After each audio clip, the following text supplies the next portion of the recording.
Disappointment, not a massive one, I would say. I mean, the headline was definitely weaker, but there were some upward revisions. If you look at the sectors that were weak, it doesn't really tell a very strong cyclical story, in my view. Education and health was very weak. Government was pretty weak. There was payback in retail. Because there are actually two reports that came out today. There was the non-farm payroll report, the plus 113,000, which has been the center of attention.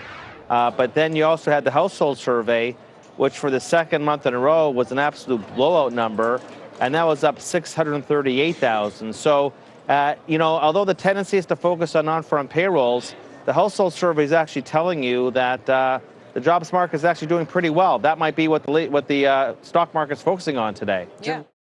On Tuesday, when Janet Yellen goes up to the Hill and talks to the House committee with her Humphrey Hawkins testimony, and she's basically going to say, I think things are all right and we're not going to do anything. I think then the stock market's going to go down. We're not going to do anything to make it better. We're not going to stop tapering. We're going to keep tapering.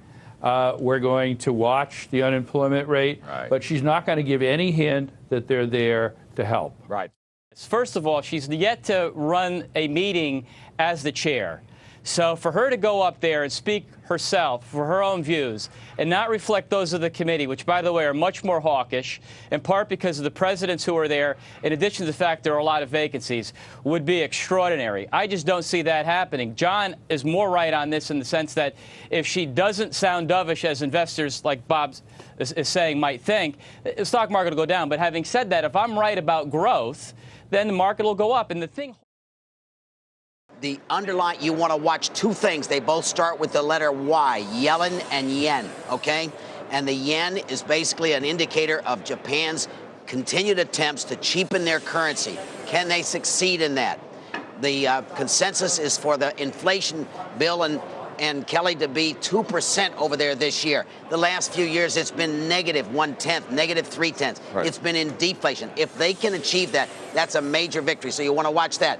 Also, the banks have been outperforming the market. The market's off 3-4% now. The banks are only off a couple of percent in both Europe and in the United States. Keep your eye on Yellen, the yen, the banks, profits. Profits have been coming through pretty good. The revenue's not so good. Third quarter was up 2.9%. Fourth quarter thus far is up only 0.8%.